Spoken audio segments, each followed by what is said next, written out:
Pokemon Black and White. With Generation 9 being on its last stretch, and Generation 10 approaching closer each day, I thought I'd use this break to revisit Generation 5. Are they as good as I remember? Was the initial hate they received upon release justified? It's time I made a trip back to Unova and find out. It has been nearly 15 years after all. I boot up the game and the memories instantly start flooding in. I vividly remember waking up Christmas morning to both Pokemon Black and Pokemon White.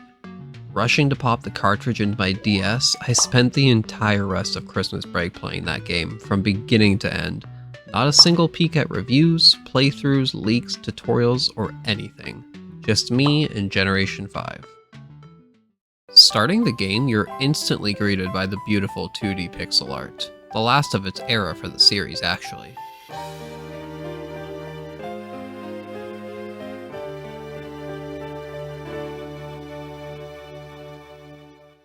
You're in your bedroom with your two friends by your side, opening a present box from the professor to be greeted by Snivy, Tepig, and Oshawott. Admittedly, they're not my favorites, but with the last few generations starters falling even lower on my tier list, I've grown to appreciate them a little more. Battling your rivals in your bedroom was also interesting. The whole experience in general felt both classic but with some twists, a feeling that I think carried on throughout the game. As you begin your adventure, you'll start to realize that every Pokemon you encounter is new. As a child, this completely blew my mind.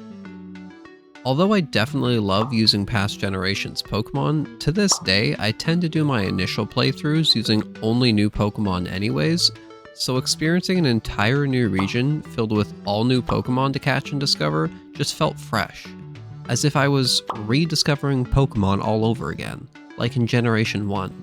Which is definitely the feel I think Game Freak was going for. Now yes, I know this was one of the biggest complaints back when these games were first released, but it's one complaint that I've never really shared. Personally, it made the experience fresh, and I could still get all my personal favorites when the game was beat anyways. It's not like they weren't in the games at all. That, and a simple trade once you reach the first Pokemon Center can solve that. It's actually what I did for this playthrough. Say hi to my shiny Pupitar. So the game definitely starts off on the slower side, but it didn't bother me too much.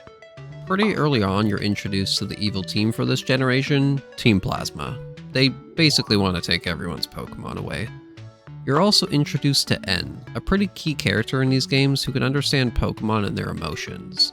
His story develops more throughout the games, and speaking of story, this is one thing I think most people agree on when it comes to these games. The story is very deep and well put together, not something always present in other games throughout the series. As you progress throughout the game, you really start to take in its beauty. Things like the new addition of seasons, which can change the way a route looks and can affect Pokemon like Deerling. It's a really beautiful feature that I really enjoyed and I think should return, in addition to more Pokemon being affected by said seasons. The most notable thing for me though would definitely be the amazing implements of new camera angles. It really pushed the limits of how beautiful and scenic the games could look, while keeping that traditional pixel art style. From things like being able to walk up spiral staircases and traverse areas like Castelia City that were rounded really helped bring a fresh look and allowed for different design approaches that differed from everything just having to be a straight grid pattern. Beautiful scenic shots such as going over the Sky Arrow Bridge that change from beautiful vantage point views to spiral movements to curving overhead shots that show the water below and trucks and boats passing by.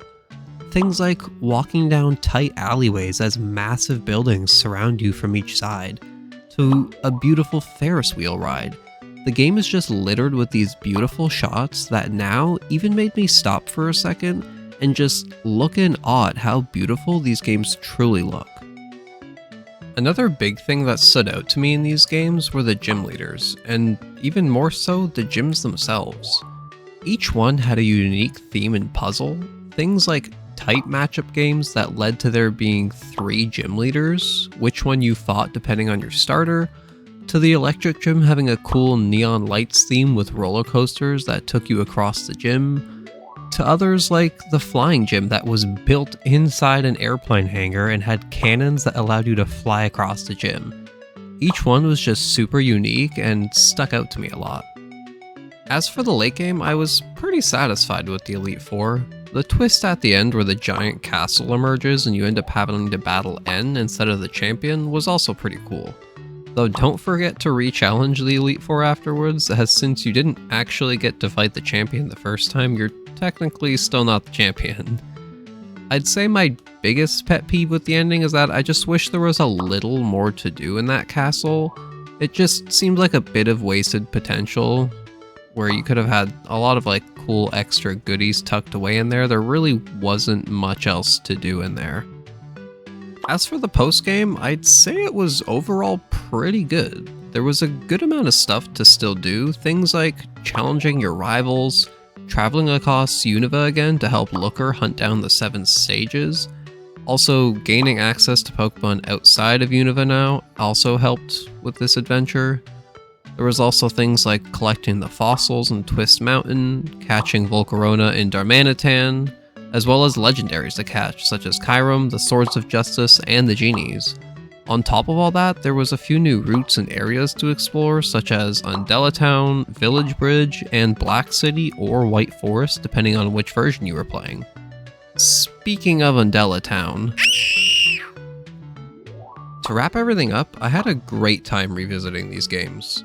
The story and beautiful visuals really hit it out the park for me. I can definitely see their appeal, and although these aren't my favorite games in the franchise, they're definitely up there as one of the best in my book. I'd love to hear your guys' thoughts and memories you have with these games as well, so feel free to share them down in the comments. Until next time, keep exploring, keep catching, and as always, stay legendary.